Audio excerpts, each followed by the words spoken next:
Hi, and welcome to the podcast. Today, I'm getting to meet with one of my sons in the faith, somebody who's really dear to me, close to my heart. We took family vacations together, he and his wife, and yet he's really young enough to be my son. And his name is Michael Kai. He's a pastor of Inspire Church in Honolulu and in Oahu, and incredible growth they've had. But biggest thing to me is he's my disciple, and very, very thrilled to just have Mike here. So just welcome. Hey, Ralph, it's so good. Such an honor to reconnect with you in this fashion. Normally it's over the phone, and if you were here again, you're supposed to be here in April, we would have seen one another, but it's such an honor to be on your podcast. I listen to your podcast. I'm always gleaning wisdom from you, and I hold you and Ruby dear and near to mine and Lisa's heart. So we love you guys. Thank you for having me. Oh, thank you. I want to talk a little bit about, just to start this thing off, about, when I first met you, you were like 20, 21 years old, had already been divorced, wife abandoned you and your child, and pretty broken at that time. Just kind of take us through a few minutes of what that was like. Yeah, so going back in history, as I do that often because it always reminds me where I came from. And so I got married at a young age. At 19. I discovered that I was going to be a father, and so I wanted to own up to that responsibility. And of course, I was in love. So I quit school. Was at University of Hawaii. My goal, if you remember that, Ralph, was to be in the Air Force. I wanted to be a pilot. That was a ROTC program, and walking on the basketball team at UH, got offered a walk-on spot by Coach Bob Nash, but I didn't have enough credits. I only had 9, you needed 12. So all of my dreams and goals had to be put on the side, or I had to find new ones. But when you're that young, you don't know how to process that. And so 19 years old, quit school, went immediately to work for Shell Service gas station and Pizza Hut in Honolulu, and never saw myself not in school. But that's what it was. At 19 being a father and a husband at the same time with no God in your life at the center, it was already an uphill battle. It was difficult. So by the time I was 21, it was one of the most difficult seasons of my life. At 21, Ralph, I walked into your church homicidal and suicidal. Wanted to kill somebody, would have killed myself. But the only thing that kept me alive wasn't necessarily God. It was my 2-year-old Courtney. That made me realize that if I'm gone, her mom doesn't want to be here, then I can't lay that on my parents. So my friends kept telling me about church and the church that they went to, and they kept saying, you got to come to my church. And I said, Ralph, I don't want church. I don't think church would accept me, because I came from, not to throw any shade on the Catholic Church, but my mom said, you can't take communion. I said, why? I'm still here. I can't take communion? Well, I ain't going. I'm not going to go. So I dug my heels in and said, fine, I'm not going. But in the middle of that, my friends were telling me about this great church. And Ralph, they were telling me about it, and they kept bugging me. But Ralph, in the meantime, remember, what opened my eyes to the gospel was I got into Amway because I had no goals. And when I got into Amway, now I started learning how to read. I started reading books because I never read a lot in college. I was reading books. I was reading stuff like Tough Times Never Last, but Tough People Do by Robert Schuller. The Greatest Salesman in the World by Og Mandino. These books started to give me hope. And when that message of hope I was reading and my friends telling me, you got to come to church, finally I said, okay, to get these guys off my back, I said, all right, tell me about your church. And by the way, it was Hope Chapel, the church that you pastored. And he said, you got to come to church. I said, what's your church like? He says, well, my church has got drums and guitars and it's got music. And I go, you got drums and guitars in your church? Like, yeah, we got drums. What else about this church? He says, well, we got a pastor. A pastor? You don't have a priest? I don't even know what a pastor is.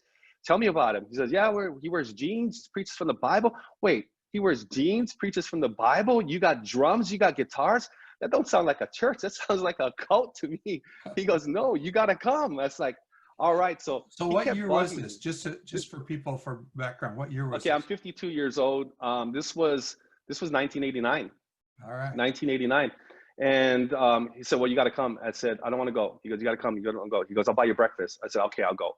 Because back then, free breakfast would have done it. And I tell everybody, never underestimate the power of bacon. And so he picked me up. I dressed up in my Sunday best. I overdressed for church. I dressed up Courtney, and we took the 40-minute ride from Manoa Valley all the way to Kaneohe. Now, I never went to Kaneohe. I didn't even go to the other side of the island. And so there I was. I walked in. I heard the drums. I was nervous. I walked up to the cafeteria. It was different. I walked into the room. They took Courtney one way. They put me the other way. They ushered me to the second row. Who does that? And I'm in the second row. You're teaching. I don't know what you said. I saw the worship words. They look like karaoke or karaoke love songs to God, because I was in the karaoke bars a lot singing. You know that.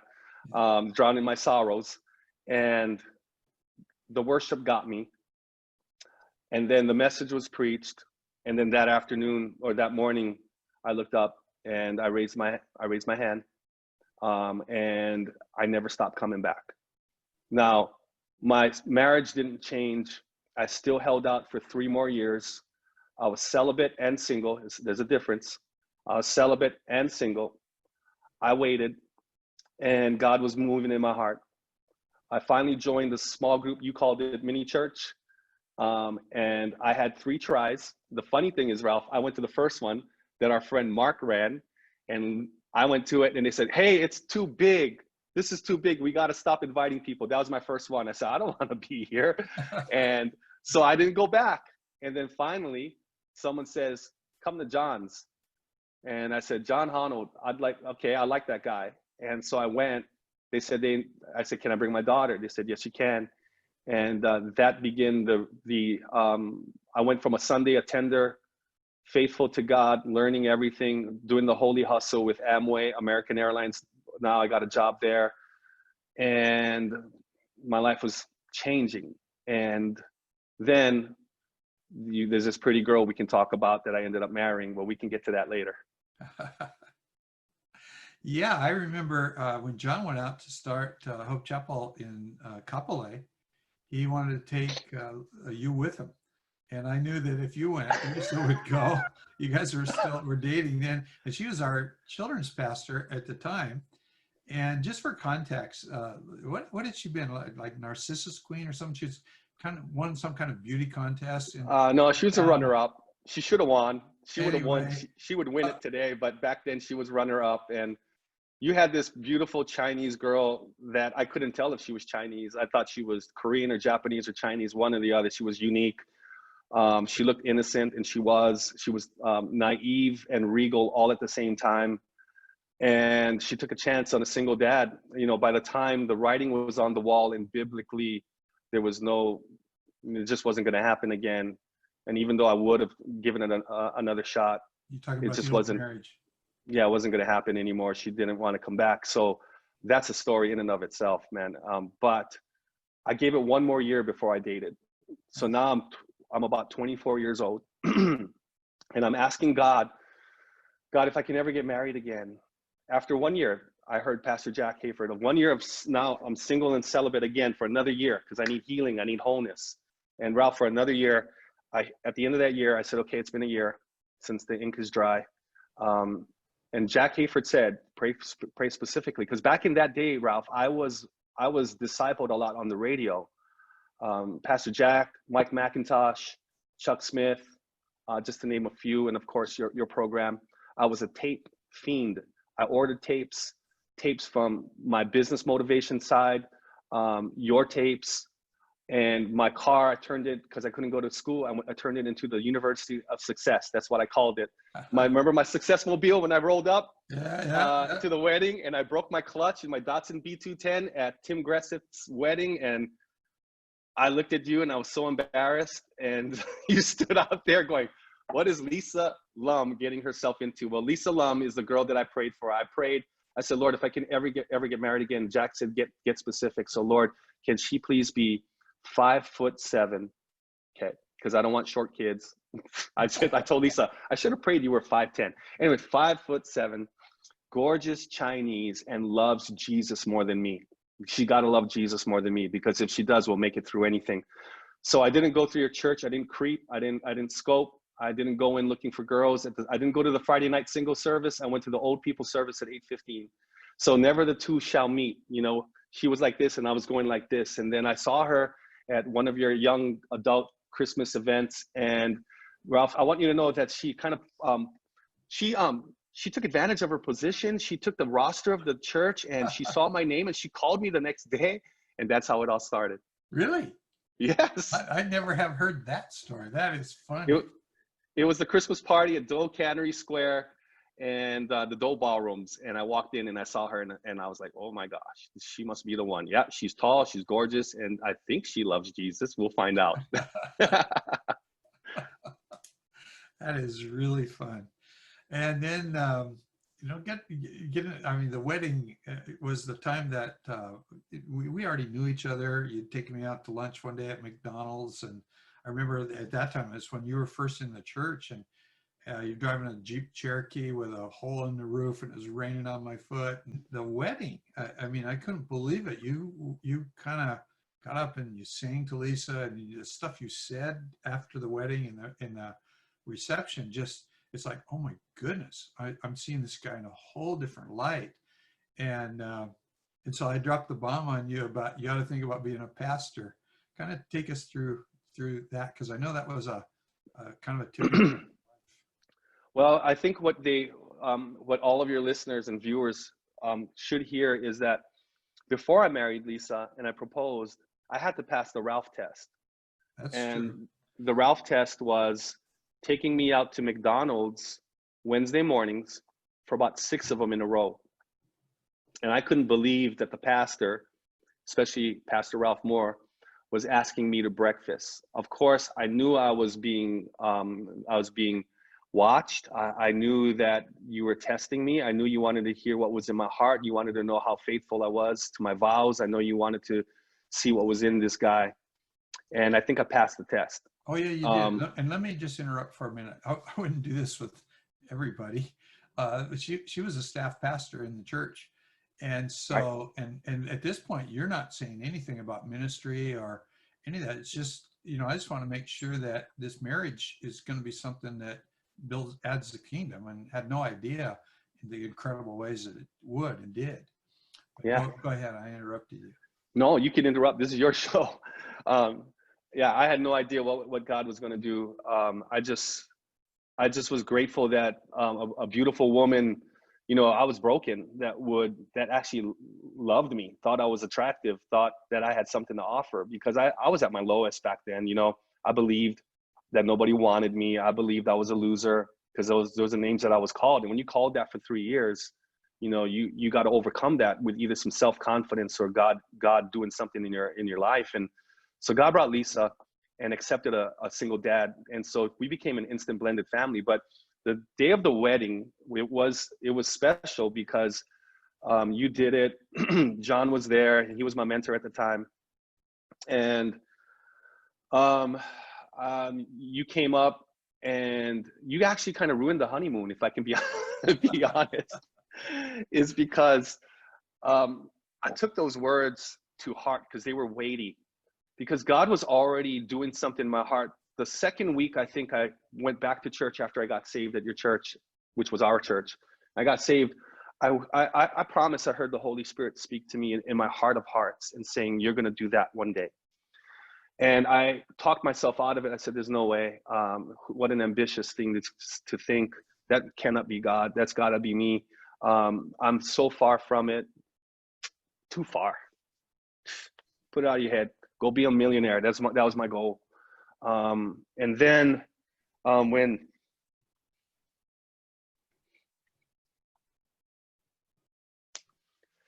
cut the tape. No. And then I remember when you came up and put your finger in my chest when everybody left, because I was trying to shoo the room out, get everybody out of the ballroom so we can go celebrate this marriage. And you put your finger in my chest and said, you ought to be a pastor. You didn't say you should think about being in the ministry. No, Ralph, you put your finger in my chest and you said, you ought to be a pastor. And you and Ruby are looking at me, and I felt like this wave picked me up and I couldn't get off this wave. And it was, I joke around that it ruined the honeymoon, but it actually prepared me for the marriage and the ministry of a lifetime. And so, you know, we joined you on staff, you just saw, you and Rob McWilliams saw something in me. And I was rough around the edges when I got there. I was so rough around the edges. Yeah. It was exciting. I mean, watching you grow, it was fun. I mean, this whole process that you've been describing. By the way, if you're listening to this, Mike has written a book called Pound for Pound Principle, and you can get it on Amazon. You can get it by checking out Inspire Church, but you really need to read this book because it will change your life. But it's about his life changing, and we all got to watch that. And then he came on staff and ran our youth ministry for a long, long time. And you know, it's the way that we've always done things. I was still watching the Lord, you know, refine and you know, round some of the rough edges and the square corners. And it's just been fun. And then our friendship really began to grow. And I don't know why. I felt like, you know, John Honnell is another one that I would call a son in the faith. And then when he had gone, you're there and we started hanging out. And yeah, what was that like for you? I mean, I was looking at you as somebody I just wanted to be around you. Yeah, I'm just trying to relationally disciple Michael Kai. We didn't read little books together. We did that in staff meeting and talked about it, but more so just through friendship.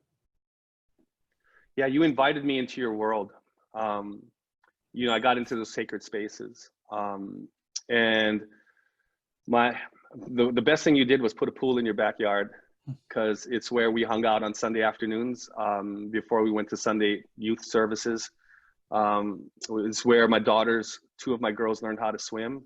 It's where we celebrated the 4th of July. It's where Ruby made those beautiful angel eggs, AKA deviled eggs, but we called them angel eggs.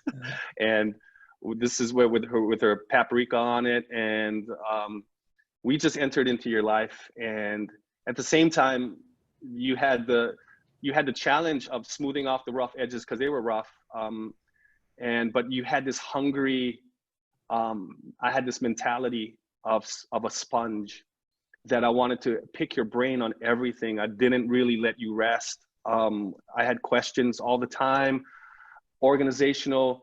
The guys used to tease me behind my back. They called me Baby Ralph. And a part of me used to be upset about it. The other part of me just laughed. I said, because this is who I am. And you want to learn, you want to have an administrative mind, get around an administrator. And so you passed on that administrative gift, and Lisa already had it. So I had an organizational mind. I thought like that. The interesting thing was it bothered me for some time that I wasn't in that executive team. You know, I wasn't at that level. I had an overseer above me, and I always wanted in that room. I want to be a part of decisions. I'm taking decisions. I want to be part of the solution. But it actually was, I heard it said that Michael Jordan, they said, I'm not comparing myself to Michael Jordan, but somebody asked Michael Jordan in his, you know, second year of his pro career, and asked him, he says, is there anybody in college that ever held you under 20 points per game? He goes, yeah. And he goes, what was his name? He says, my coach, Dean Smith. Dean Smith would not let me score more than 20 points a game. And I felt in some sense that I was not allowed into that level because there wasn't hierarchy. It wasn't because of skill. It was probably because of a hierarchy. It was probably more organizational leadership, actually, the structure. But I was like at that guy. I was that guy knocking on that door. I was that guy going, I want more. And you always gave me everything I needed. And what I compensated for was the relationship that we had, was that I got to be around you and Ruby. And it was a blessing, from vacation times to pool times. And you discipled me under the hood of a car, I like to tell everybody. So we did it relationally. So you taught me how to change oil. You taught me how to save money. Ralph, the lessons that you taught me, I pass on to my staff today. You told me, don't buy brand new, never buy a brand new car. Pay cash for your cars. So there was a season, all I drove was Volvos because they were old, they were big, and I could get my hands in there and I could change the oil myself. My friends were buying new cars. You said, don't get the new car. Remember I wanted the new Honda Odyssey van, and everybody on our staff was getting them, and I was jealous. But you said, Mike, let them get the car, you get the house. Let them get the car, you get the house. And I got my house, and that house parlayed into more real estate. So a lot of lessons that you taught me about retirement, retirement funds, about ministry, about leadership, about discipleship was all done under the hood of a car, or while we were pounding nails, or we were in the pool. So it was highly relational. Yeah, and it was, for me, it was, you were a sponge. You're just willing to learn anything and everything. And I mean, there were just life lessons, literally how to pound nails. I remember doing stuff in your backyard. We're trying to level it out so you could put in I guess a hot tub. I can't remember what it was even, Yeah. but all of those things. And I had a sense that if you were in that senior staff role, I couldn't give you that kind of time, because that would begin to create conflicts, jealousies, those kinds of issues you got to be Yeah. aware of. But I just and it's paid off. I mean, good night, it's paid off.